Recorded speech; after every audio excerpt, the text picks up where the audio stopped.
Warner Brothers Discovery stock, WBD, is $8 and change as of this filming, and it's currently yielding about 30% free cash flow, but nobody knows it because the historical financials don't reflect the fully integrated merger between AT&T Time Warner and Discovery Communications. It does not include both companies when you did historical screening, so any value screening you're doing is not coming up with the right answer. Stay tuned. This episode, it's a work-along episode as we dive through the details, cobble together the true cash flow, and I'll show you how this company is yielding 30% free cash flow and nobody knows about it. Ready? Let's get to work. Welcome to Rational Investing. My name is Cameron Stewart, CFA. Thank you for watching the channel. I greatly appreciate it. I do this channel to teach people how to be a value investor. I'm a CFO by trade.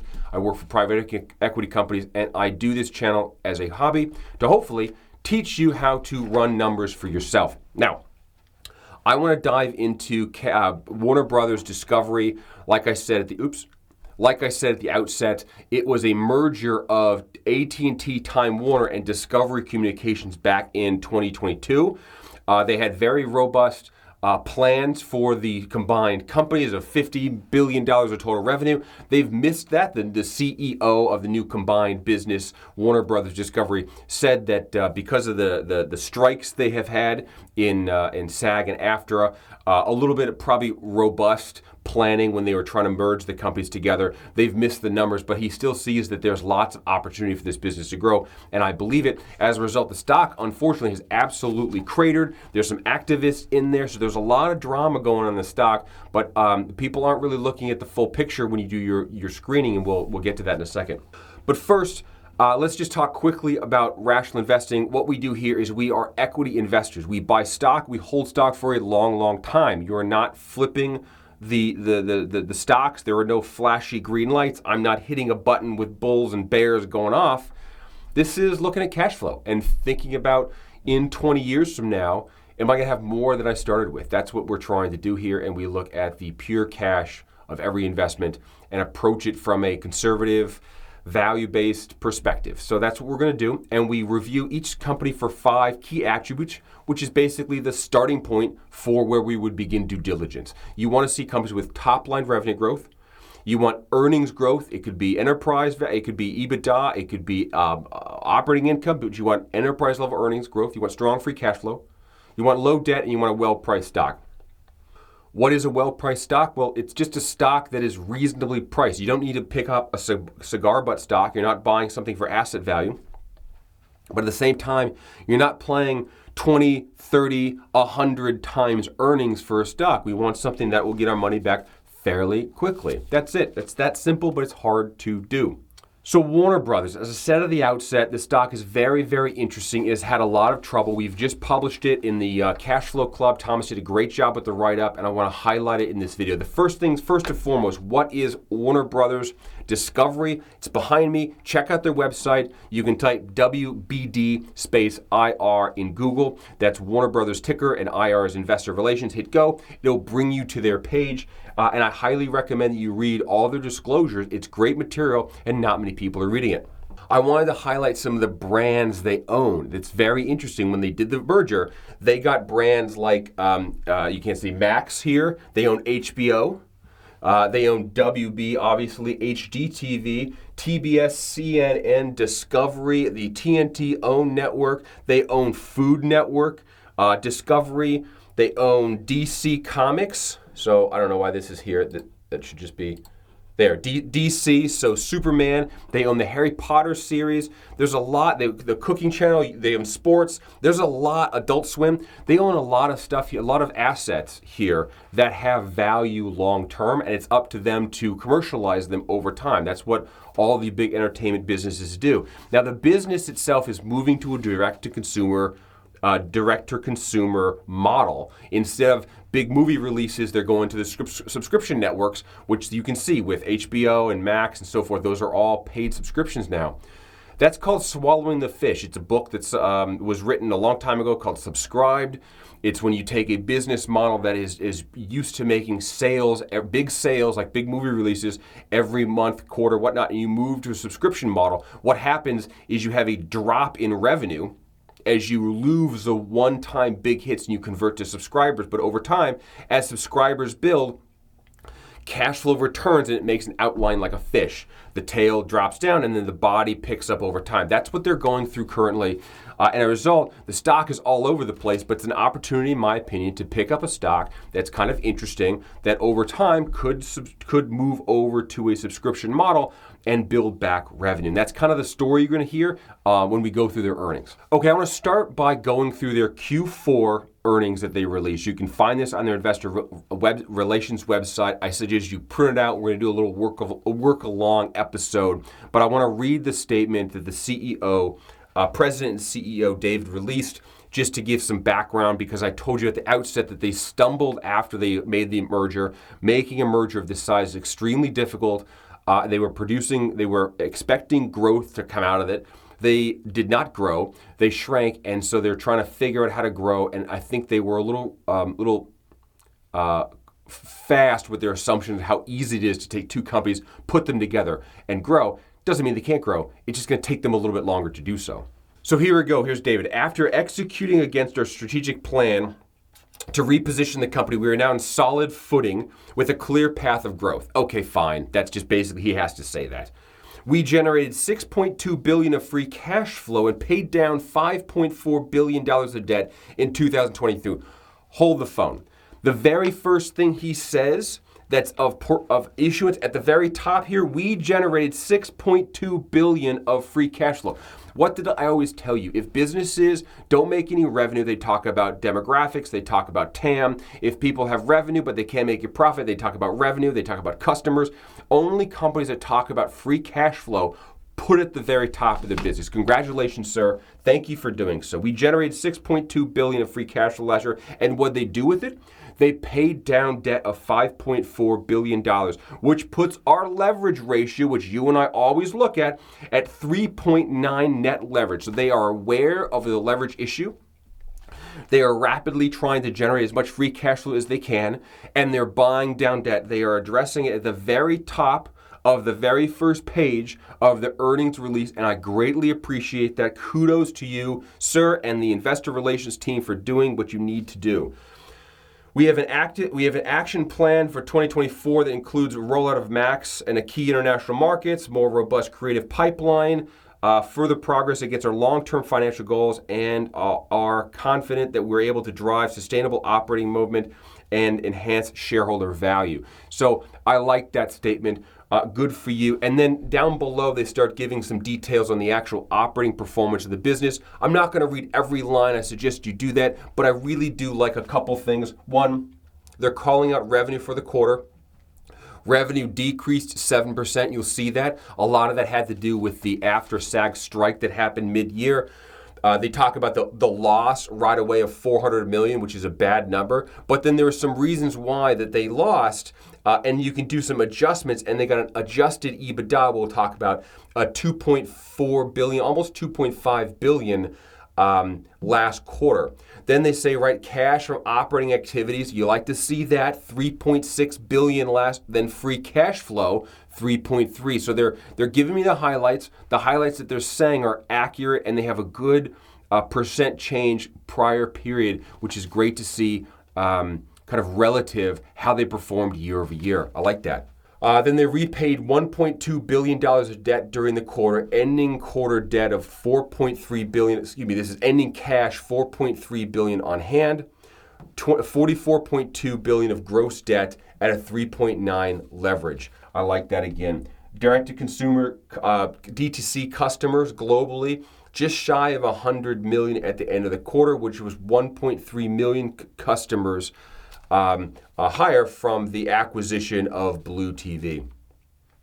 And then this last note here is Adult Swim grew year over year and was the number one cartoon that was out there. So let's dive into the financials and take a look at this business. All right, so I highly encourage you to read the full disclosure because they go into detail in each segment of their business. The studio segment, the network segment, and the direct-to-consumer segment. But I'm going to zip through to this piece here, which consolidates the AT&T owned Warner Brothers and the Discovery Communications businesses, and it's why a lot of the pro forma information, or excuse me, the information you can download online isn't fully reflecting the consolidated business. You can see that right here. They've got the actuals, then they have the pro forma adjustments. That's when they're merging the two companies to get a combined picture. And then you got this year's number versus last year adjusted. You take these two, and you can see your net change over time. That's important, and I think that when you screen this business and you pull data, you only get one company. You don't get both companies. So long-term year-over-year comparison is difficult. But here's your total revenue last year, $41 billion, down slightly from $43 billion the prior year on a consolidated basis. The net loss, 3.1, is a lower loss than 5.3. And then they get an adjusted EBITDA of $10 billion versus $9.2 billion the prior year. So it looks like to me that they lost a little bit of revenue. They had to go through a SAG-AFTRA strike, which prevented some movie releases. Fine. But costs were able to come down, so they actually had a little bit more of adjusted EBITDA profit. Even the losses on a net income GAAP basis were reduced, $3.1 billion loss versus $5.3 billion loss on the prior year. So I think that there's a lot of synergy here, synergy being kind of layout, a code word for laying people off, unfortunately. But between the two businesses, right, you don't need two headquarters, don't need two CEOs. So you start bringing these businesses together, and you're going to see greater efficiency over time. So let's dive through the income statement, balance sheet, and cash flow. We'll look at this business. Then I want to calculate how much free cash they made. I'm going to show you the 30% number that I think they generated last year. So here is the income statement. Here's a 3-month comparison for 2023 and 2022. And here's the 12-month, the full year comparison, 23 to 22. And they break it out by segment: distribution, advertising, content, and other, for a total revenue of $33 billion last year, $41 billion the year before. It looks like distribution and content are their main categories of revenue. They have costs to generate that revenue, the cost, the SG&A, depreciation, some restructuring charges, and impairments. You can see last year, 2022, they did a monster impairment and restructuring charge. This year, still a little bit there. Total losses, and then down to the bottom, it gives you the shareholder stats, the number of shares, 2.4 billion shares outstanding, and they narrowed the loss slightly year over year. Let's take a look at the assets of the business. So what does the balance sheet consist of, right? It's going to consist of content assets. You've got short-term assets here, $14 billion, with cash on hand of just under $4 billion. Cash on hand was flat year over year, interestingly.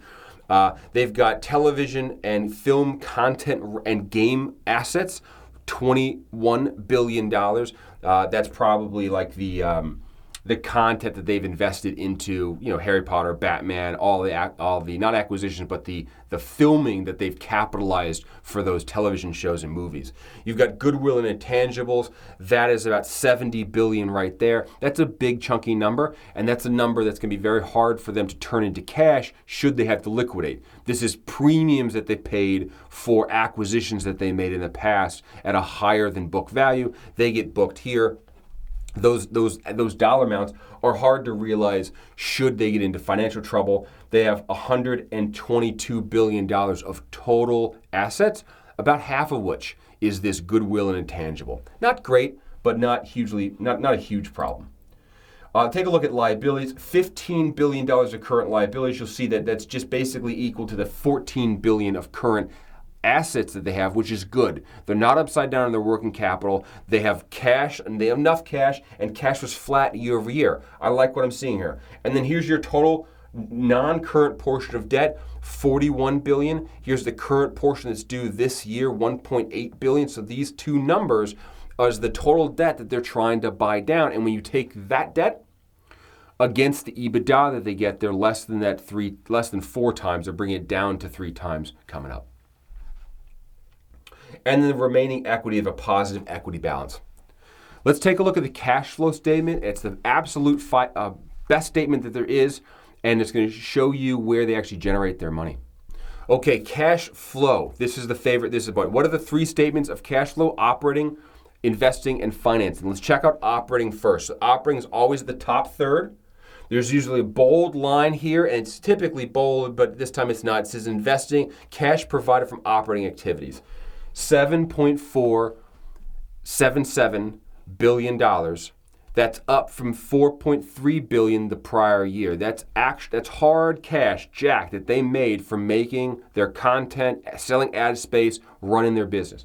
Last year, they started with a net income loss of $3 billion, and they convert that, the statement takes that from an accounting loss and turns it into cash money that they took in for running their business.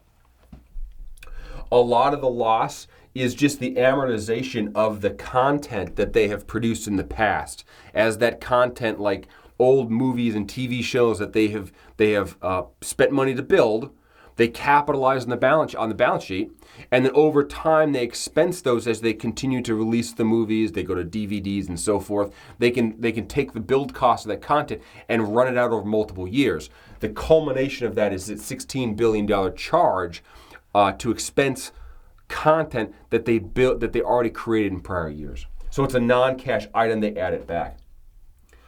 Content restructuring and impairment. That's here, 115. They've got $8 billion of depreciation and amortization. A little bit of stock-based comp here, $500 million. That's not bad. I'd like to see it a little bit less, but I get it in a merger, certainly one that's printing a loss. You need to hang on to people, and you're going to be giving them stock to stick around through the merger and get through the consolidation. I understand that number. It's not out of line. And then the other thing is filming content rights, gaming, and payables, $12 billion. This is them putting money out into work to make new content, much like Netflix and other content creators run their content books like this. But the net of this means that at the end of the whole year, they generated a positive $7.5 billion of cash. And we know when we looked at the balance sheet that total cash year over year didn't really change on the balance sheet. So basically they spent most all of this during the year. Well, where do they spend the money? Let's find out. So the next two statements will tell us what they did with that cash. The first thing you want to do is the investing section. So we're going to come down here, investing activities, purchase of property, plant, and equipment, $1.3 billion. Right there, that's what they're doing. That's the investing in infrastructure, filming studios, direct-to-consumer, ERP, e-commerce equipment, Shopify sites. This is them building out infrastructure that's going to be used to generate future periods of cash flow. And that's a good thing. It's also a very good thing that this number, $7.477 billion, was bigger and much bigger than this cash flow number, meaning they can easily afford the amount of money they put back into the business. That pretty much covers the investment section. The rest of this is them moving their cash around from different bank accounts like the checking and savings account, but not actually leaving the company. The next section here is complex for these guys because they have a lot of debt. It's the financing section. In the end, what you can look for is you look for a dividend. They didn't pay any. It would say dividends paid. Share buybacks. They did not do any share buybacks. It would say repurchase of shares. Most of this is the principal and repayment of term loans or the principal repayment of debt, including premiums and value. So $4 billion of cash money that they paid the bank. Here's another $2.8 billion. They did a little bit of borrowing. But in the net, when I come down here and look at all this thing, is an outflow of almost $6 billion. That is them paying down their debt, just like the CEO said at the very outset of this review. We paid down $5.4 billion of debt. That's basically this number. And once the debt is paid down, here's the check. Once the debt is paid down, they no longer have to do it anymore. And what do they do with that free cash flow? You and I get it. That's the trick. That's what many people don't get when they're looking at forward cash flow. What they don't understand is that once the debt comes down, the cash flow is still being generated. It has to go someplace. It goes to buy back stock. It goes to pay dividends. It goes to sits on the balance sheet, or it goes to make acquisitions and grow. So, like I said, I promised you at the outset, let's do a little math and see how much this stock is yielding in free cash flow. Get out your calculators. a couple numbers. It's going to be pretty easy, but I'm going to show you how to do it. You ready? First things first, how much cash flow did they make? Well, what's the formula for cash flow? First things first, you come here, cash flow from operations. 7, you punch in 7,477 into your calculator. That's the that's the operating cash flow. What I want to do is I want to subtract stock-based comp 500, so minus 500, because I want to expense stock-based comp. That's what I do. I don't want to, it's non-cash, but I want to treat it like cash, so I'll expense that. The next thing I want to do is they paid out cash for CapEx. They put money into the business. You want to make sure they always do that, so you're going to subtract 1316, and you should have 5661 remaining. This is their free cash flow last year at the enterprise level before debt payments. Now they're going to take this money on an annual basis, they're going to pay down debt. Once the debt is paid down to a sufficient level, they are then going to be able to use this money to do other things, mainly dividends and buybacks. Let's figure out how much this is on a per share basis.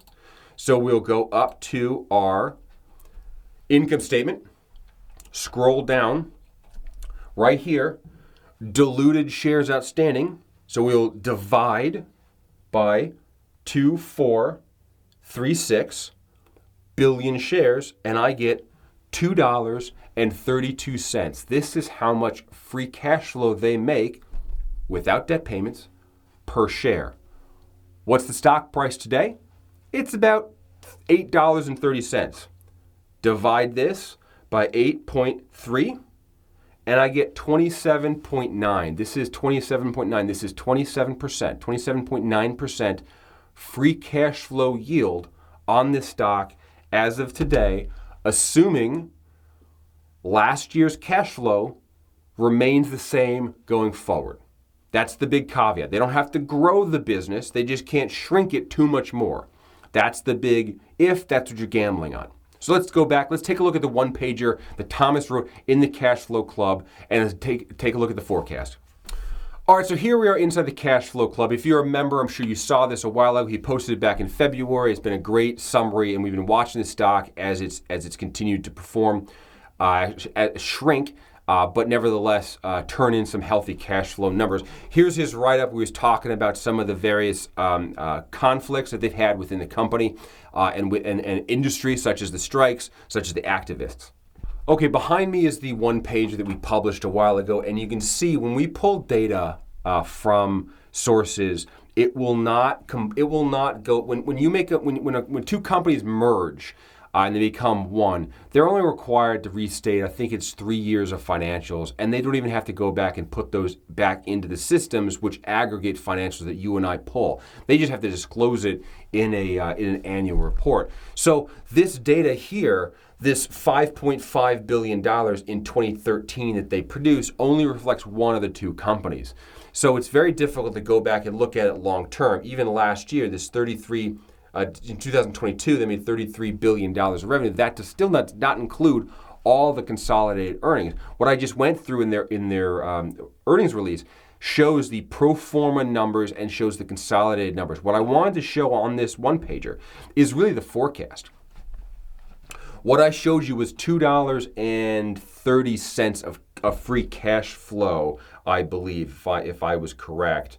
$2.32 of free cash flow. And I wanted to point this section of our cash flow forecast is where we take the free cash flow and we string it out in the future. And you can see Thomas is saying, hey, 10 years from now, they could have $2.14 of free cash flow because during this period, in the next couple years, they're going to take most of that cash and they're going to buy down debt.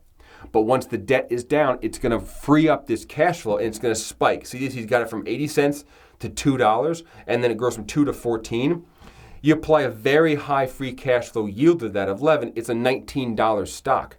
We do the same thing with EBITDA. We're saying, hey, EBITDA could be around $11 billion out a decade from now. I think they were 10.8 this past year. So we need $1 billion of increased earnings, which is not a huge lift.